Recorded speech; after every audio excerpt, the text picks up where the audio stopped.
We're now going to start to bridge between Robert Greene's fifth law of power about reputation to his sixth law of power about attention.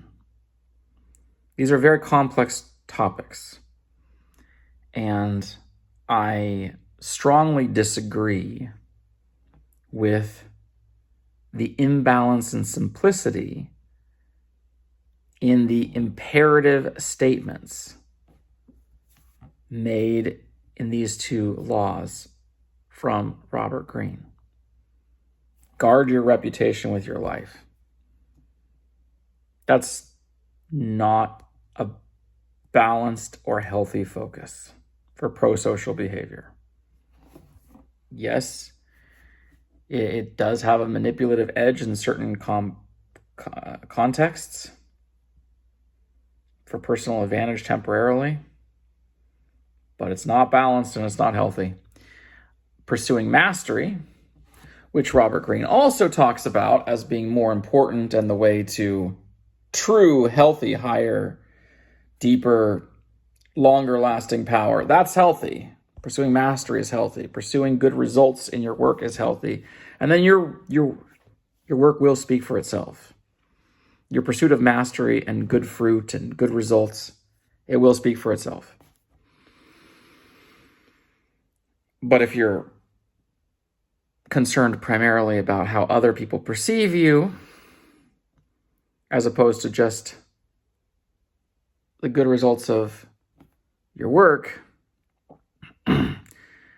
eventually, just like with products that we buy that don't really work very well, but have a lot of good marketing, it works for your brand temporarily, but it doesn't work that great long term. Then the next topic about where he says in Law 6, pursue attention at all costs.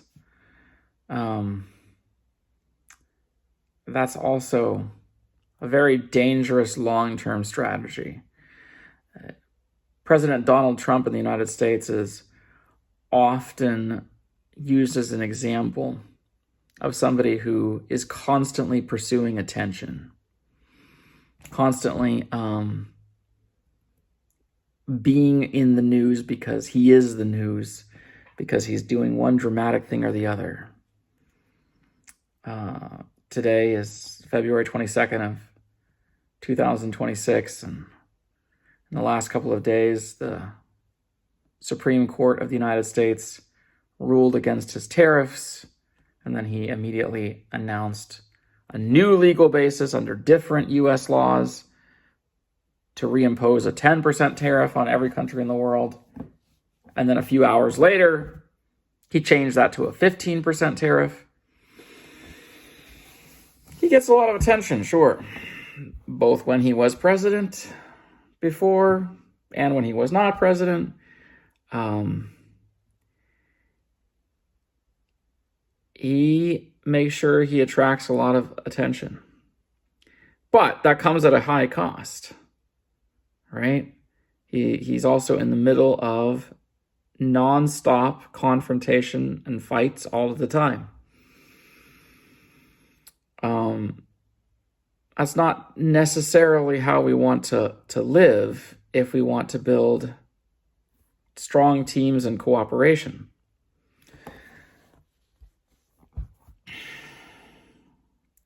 So, we need to manage attention more strategically if we want to create life and life more abundant with Jesus as part of team life. And team life is about creating connections between living people and living organisms in the environment. All right.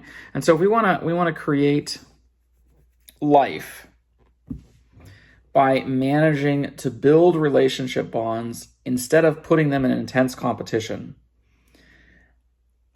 instead of creating a very vicious fight for survival, we have to have a kind of a special kind of PR. a PR that I would call the special hidden PR of the Bible. And that is managing perception and relevance. All right? Very carefully for the three levels of the brain.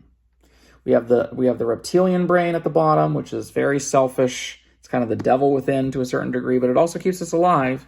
We have the reptilian brain, which is really only focused on material and physical and sexual self-interest. It's just a passion for physically existing and maintaining existence, for resources, for reproduction, for basic survival.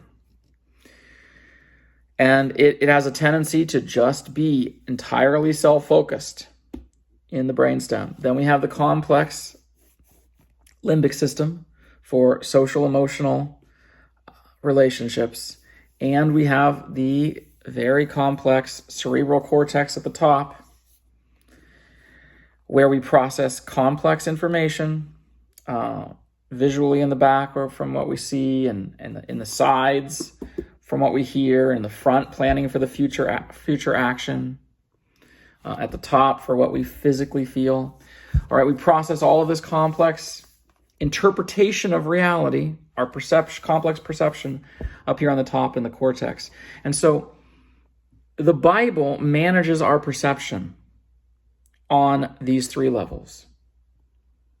The Bible does not give us any strong reason to believe that it is always speaking about literal truth, especially in the parables of Jesus. When he tells these stories about, a father with sons going out to the field to work, he's not giving us any indication in his parables that he's talking about literal stories. Quite the contrary. It sounds like he's making these stories up as illustrative of patterns of human life.